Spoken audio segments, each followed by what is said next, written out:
Hello and welcome to my channel. My name is hautemesstom and today we're going to be doing an anti-haul. If you are new to my channel, please know that I am on a 6-month no-buy. So essentially I'm anti-hauling everything, but it's not going to be in a traditional anti-haul as like we're going to only, talk smack about products. I also am going to talk about like good things about products if I see something that I'm interested in. So if you've never seen an anti-haul, they were started by Kimberly Clark. I will link her channel in the description box below. Talented drag queen, talented music performer. Please go check out their channel. They like originated the language, so it's always good to like visit the original. If you are interested in any of the products that I am not interested in, that's great. So essentially what I do is I open up Trend Mood 1 on Instagram, Makeup Release Radar, see what's going on. First, I'm gonna go to Chic Profile Official. They released images of the retro palette. So there is a mini version of the retro palette. The retro palette is like one of like my favorite minis from Natasha Denona. I have 3 of them, 2 of them. But of the 2 I have, I really like the retro. I really liked the Zendo mini as well, but I did not like the full size of the palette. And here it happens again. So the full size is like a big letdown for me. And I have a lot of like qualms with this particular thing because there's like 2 beautiful like flower stem greens happening in it, and they are so pretty. There's like a shiny one, there's a matte one. They're very pretty. And then there is not a lick of green happening in this palette. And that's upsetting to me because this looks like a newer version of the Love palette, which we already have. It's just a little less pink, more mauvey, but like we've seen it, we've done it. This is like one of the, I just think that this release has very little merit. We all have the palette that looks like this in our drawer because like we all do. We just do. Ever since Modern Renaissance came out, you can throw a stone, find something with this color palette. It is Color Story. It is not it. It's like very bad. I do not like it. I do not care for this. I'm actually like very mad about this because Natasha Denona does like do a lot of like classic looks, like that's kind of their gig. And I like their new mini like smoky palette. I forget what the name of it, but the black one, the black smoky one, I thought that one was very pretty. I mean, like it's very simple and it's like something you could definitely find in another brand, but it like makes more sense with Natasha Denona than like this. The Naked Cyber palette from Urban Decay. Okay, so when I first saw the photo of this, I was like, absolutely not. The sneak peek photo that I saw wasn't like a very high quality photo though, because you know how like just like random leaks of stuff fall on the internet? I felt like I saw a random leak of it, but I think it was on Trend Mood, so probably not a random leak, like a very purposeful post. Let's talk about, let's just talk about the packaging. First of all, this packaging is so good. Is so good. Like, ooh, it's so good. It's beautiful. And I also think like it does kind of translate to the color story that you see within the palette. It has 12 shades, 3 of them are mattes, and then 9 of them are like beautiful, transformative, sparkly shades. And I had mentioned this in a previous video that Urban Decay at one point had like a toppers palette for holiday season, and so it's interesting to see that we kind of like have gone back to that because it's like definitely more of a popular look now. We were very into like mattes. We weren't really like layering our eyeshadow, which I feel like a lot of people, at least a lot of people that I follow, were like playing with textures and such on their eye in a way that we weren't in 2016, 2017. I, in theory, think this is a very good idea. If you are someone who can't afford to buy like Cliona shadows or Shine by SD shadows or like Laminatrix shadows, because buying single eyeshadows is like a costly endeavor. I think after a certain point in your collection, I think singles are a more important part of collecting makeup because you're kind of filling gaps that your palettes don't. Whereas like I think when you first start getting into makeup, you buy like a lot of palettes because you think you're gonna use them all. And I think whenever you like get a more lived-in, realistic sense of like how long it takes to finish an eyeshadow, you're like, okay, I don't need another one of that shade. I like this one particular shade in the palette. Just like buying something similar to that shade or just that shade if you can. So I think that this is a very good option for the people who can't afford those transformative shades. Now I don't know what the qualities are going to be. I'm sure the quality will not be as good as a Cliona shadow and not have like the textures and like beauty of a Cliona eyeshadow. However, it is kind of like the first attempt, I think, since indie brands kind of took over this very sparkly, they like really have like their they have their hand on the pulse. Like, I think other major brands really haven't gone this route yet, so it's interesting to see. It'll be interesting to see how this sells, but I do think it's like a good option. I do think they should have just dropped the mattes and put more transformative shades on it. Also, we just need to drop the naked, because I think this would have fared a lot better in different packaging, and I know that might have given them a little like PTSD because their original Toppers palette was in different packaging. But I also don't think that that concept was sold to us and was as strong as a concept then as it is now, and like something that's more digestible to the consumer in this moment, because I think that they were a little ahead of the game as far as like brands in Sephora, like not indie brands. So BPerfect is releasing a Carnival palette. I think this is their iteration number 4, according to Trendmood. They've done this Carnival palette concept a few times. So when I'm looking at this palette, it just is like too big. Number one, it's too big. And it also feels like it should have been separated into 2 palettes. And I still think like 16 shades is like, or sorry, 20 shades is a little bit pushing it for one palette. I'm on camp like less is more when it comes to like a color story in an eyeshadow palette, because not that I want my palette to only be able to do one look, but like it does make it a little more simpler because you are restricted to what's available to you when there are less. But if you take out the middle row, and just have 2 separate palettes, like this warm sunset-y palette and then also like this green, almost like subculture looking side, and then I think you would have fared better there, because I think this is just like too much going on here. But like I think that the color stories, both like the color story in my world where it's like 2 separate palettes, they're pretty. Like I think that there's like beauty in this, but it's like definitely not beauty that I'm interested in. It's really hard to sell like mauves, right? And that's like kind of cool that they have the green side, I think, because it was like, if we make a mauve palette, well, it probably would sell well, but it would be interesting. So it's like they're trying to like combine the best of both worlds, where it's like makeup lovers will be interested in this like fun green side, whereas like people who, you know, are more interested in like basic neutrals are gonna like love this other side, and then they have to buy the whole palette in order to achieve that. Anyway, I don't care for this, so I definitely like would never buy this. So MilkMakeup is releasing the Sunshine Under Eye Brightening Light Coverage Concealer.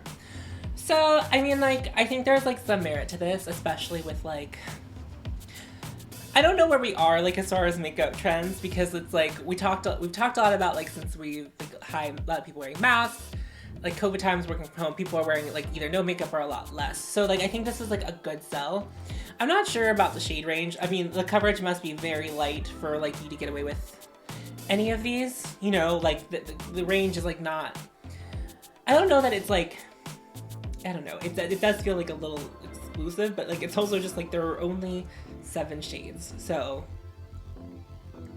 I'm not giving them a pass or anything, but it's just like, yes, it makes sense because it's like this lighter coverage, but I think like we maybe should have formulated at least double 7, like at least 14, and you know, had like a very even gradient.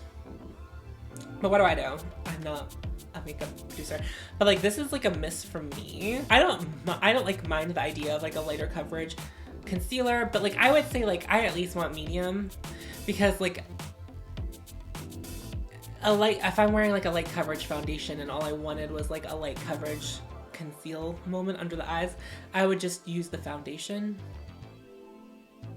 instead of like bothering to pull out another product. But maybe that's just me, but like I think that this particular product is like a little confused.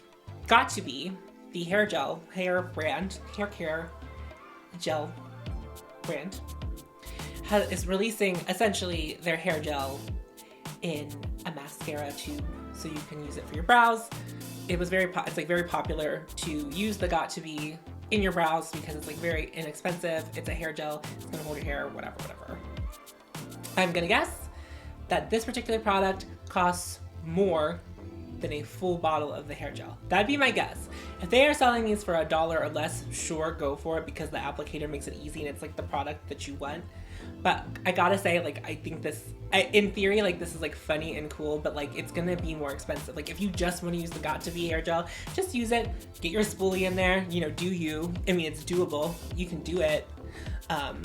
As someone who doesn't have eyebrows, I'm not really gonna speak to the complexities of doing your eyebrows every day. I don't miss doing my eyebrows. I feel like this is like the best decision I made, and it was kind of made in haste and like in a reaction to something. I think I'm more mad that it's gonna probably cost as much or be more expensive than just buying the hair gel. So that's a bothersome little thought for me. So MAC has released, or is releasing their Tempting Fate collection. I don't know if this is holiday or just like, I don't know if this is holiday or just like a random, like not random, but like a launch, like a fall launch instead of like holiday, because we are starting to see like holiday releases. I don't want to talk about anything with this eyeshadow palette. I think this eyeshadow palette is very beautiful. And unlike Natasha Denona's retro palette, I don't know, I see something in here. I'm inspired by this. I don't even think I would buy this like if I was not in a no-buy. Like MAC eyeshadows, they need to like consider reformulating or like taking the time to like slowly reformulate their shades. I just think that they're like not 100% up to par with like some other things going on. And like obviously there's a bigger conversation there to be had with MAC about like kind of how they've fallen off. The packaging on this palette is beautiful. The colors inside are beautiful. I could see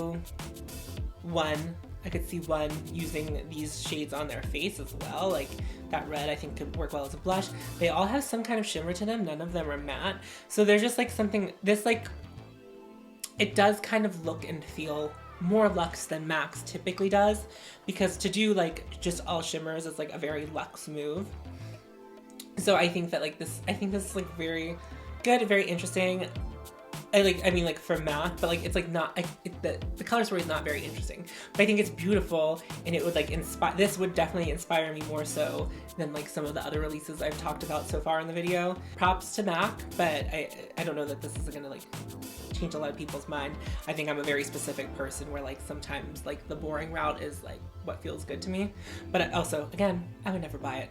Anastasia Beverly Hills is releasing concealer. It's gonna be a medium coverage, soft focus finish, can build it to full coverage, $29 US. I guess my feelings on this are like, it's about time for you to have a concealer, so like it's not a surprising launch. I do think like, especially, I think what Anastasia has struggled to do since modern Renaissance and like the brows being their thing, like I think Anastasia Beverly Hills like functions on rebuys of brow products. Like that's probably where they make the bulk of their money, but their core products are pretty good. I really like the foundation. I did a review on the foundation, but my confusion is that I think that the foundation has 50 shades, or between 40, at least 40, but I believe it has 50 shades. So why are we only doing like half that in the concealers? Because a lot of people I think, and I mean like more in a people who aren't using like it to brighten their under eyes and like do a little bit of highlighting with the concealer. They want their concealer to like match exactly, and if you're not giving them the opportunity, I think you're like missing like an opportunity there, I guess, by not making as many shades. I think this is something that I would eventually try. Like I'm not running out to like do concealers, because I would also like to do a review series on my concealers as I'm doing with my foundations. But I'm only I'm a one-man operation, so it's like taking me a little bit of time. I don't wear makeup every day. That's kind of like my hold up there. Not that you need to know about this. This is like my plight as a YouTuber. Did I just call myself a YouTuber? Like as if it was like my job. My plight as a content creator here on this platform. So like this is something that I would be like keen to try. It's not something I'm gonna go out of my way to try. I also wish that they did have more shades. Even if it was like, I don't know, 10 more. It just feels like a little bit weird. Cle de Peau launched their holiday collection. Cle de Peau is a very expensive brand if you're not familiar with it. If you've never heard of it, that's probably why it's like very expensive. Like their concealers are like very expensive. Like everything about it is like super expensive. But personally, I think Cle de Peau like really lacks in packaging. Like it's not a very sleek looking brand. I think they think they are a sleek looking brand, but I personally don't think so.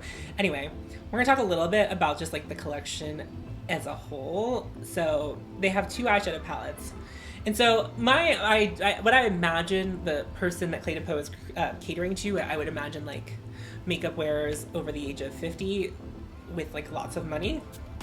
So they released 2 little duos of eyeshadow. One has like a baby egg blue, a robin's egg blue, I really don't know. I'm not a bird person. However, I just like don't see like what I envision the Cle de Peau clientele to be, to like want this, or be, and even the purple one. These are also like pastel-y, so this feels like more springy. The packaging doesn't, but the shadows inside definitely feeling a little bit like springy. Now, where they got me a little bit messed up is these highlighters. They call them something different. They call them luminizing face enhancers. Now, it's a little bit of a different story. These are beautiful. They look very beautiful in these pans, just like the way they're pressed. The white one just like looks so pretty. I don't have swatches of these, but like I would never be able to buy these because if it's a holiday release, then it won't be around by the time my no-buy is over in January. So like, but I do look at these lustfully. Like these are definitely something that would be on my radar. I'd be like, I would go out of my way maybe to try one of these. Also, I think I need to like kind of, my thought is like, Cle de Peau is like a brand I would like to try because I feel like because it's such a high price point, like there's just like a little bit of mystique, and I just like would like to know like if I would get feel any kind of satisfaction having a Cle de Peau product to like fuss around with to see if I like it, and I would buy other things from the brand. So that would be like definitely my entry point because I think that's beautiful. And if they have some in their main range, it's like definitely something I might seek out on the other side of things. So I'm editing right now. It does appear that these are permanent products. I believe that is the lavender one that I was so excited to see. So interesting development. I also think I like the packaging on the permanent product a little bit better. So if I ever do decide to go this route, I can. Freck has released the Slime Light Multi-Mineral Hologram Highlights. I don't know. I hate the name. And it's also like a brilliant name as well because it's like one of those things where it's like, I'm mad at that, but I am now I'm talking about it because I'm mad at it. And I think that was like probably the point of naming this product I don't think it's like distinctly gross, but like something that could feel grotesque. Like I don't want to say that. Like I don't want to say the name of this product over and over and over again because it's just like, I think it's, you know, I don't know, it's just like, I don't care for that. However, the swatches on the arms are pretty. Like they kind of look like an application of a Ritual Defee Metamorphic highlighter. So like that's like the kind of look that they are giving me. They look really pretty actually. I wish they weren't called that. I also think the packaging leaves something to be desired. It does look like food coloring packaging. I don't know what the scale is. Like I don't know how big these bottles are, but if they are like the size of like food coloring, they're gonna get lost. But also I don't know that I would hate them being the size of food coloring because I feel like a liquid highlight like this is like not something personally that I would reach for on a consistent basis. So for it to be like a smaller situation, I think is like good. But I honestly, again, do not know the scale of this product. I don't think I would buy this otherwise. I am, as I'm on my makeup no buy, I am kind of learning things that I would like continue to buy and like things that I would never buy again, but I'm glad to have. So for example, a product that I would definitely buy again and buy all the colors of would be the Metamorphic highlighters from Ritual Defee. I really love the way they perform. They're beautiful cream highlights. They give me this effect. I would sooner go buy that as opposed to like trying a new brand because I just feel like. Speaking of Ritual Defee put out some lab samples of this product called the Air Glow Luminous Hybrid Primer and Balm. You had me until balm. I don't know that a balm would work well as a primer for me on my skin, but they do look like they're similar packaging to like the blur sticks from MilkMakeup. Because these are lab samples, I would hope that this would not be like what the final packaging would look like because I don't think this is very pretty packaging, but because they are lab samples and like that was the point. This is like, I think this is like we're testing the waters here. This is something that they've had 3 years in the making, I guess. It's something they've been really excited, and so to launch, I'm very intrigued by this product. I would buy this, I think, if I weren't in a no buy. Like they did like a limited release on a specific day. of this product, and I was like a little bit bummed that I couldn't like try it out, because I would like to try this. I do want to feel it. Okay, if it's a balm, I don't know how it would work as a primer, but it does look like something that'd be very beautiful to put on the skin, just for like a little mystique, a little bit of air of something. So I think these are pretty, but I don't know that this is like something that I would expect a lot of people to run out and want. I think it's gonna be a nice product. I think Ritual Defy really doesn't mess around with their formulations. They do, like, their stuff is very different and like performs sometimes in a too specific way, but like in a very specific way. I will like to see some more creators talk about it. I did see Teresa is Dead talk about it on her channels, but I would like to see like a dedicated review to this from someone. So Trixie Cosmetics released the Plant Gay collection. I can't believe I did not remember that. I watched this launch video. So this is a bit, okay. This is like not shade to Trixie Cosmetics, whatever, because again, I understand and have the knowledge that like the time it takes to put together a color story, get a palette together, formulas, etc., takes some time, and it's like, if everyone's working towards the same trends, you're gonna see some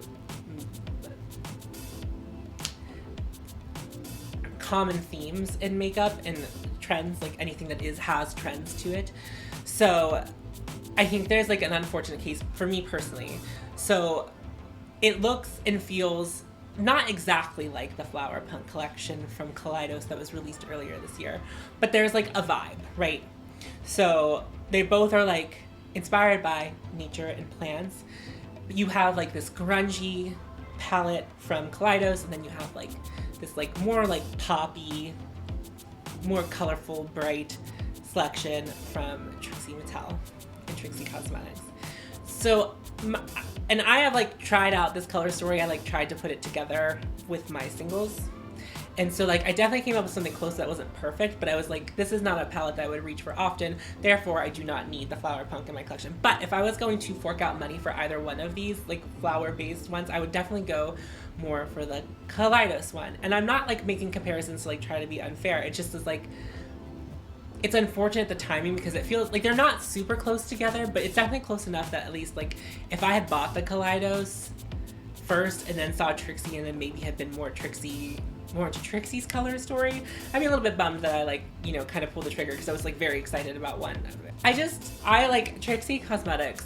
It's like, it's definitely branding for a specific person. Trixie has like nothing to worry about, because Trixie's a very popular drag performer and, you know, has done very well for herself. I want something from Trixie Cosmetics that I'm like never gonna get, right? And it's not her fault. I don't think it's like a route that she even needs to go, but like, I don't know, I just like don't love the like cutesy cartoony feeling.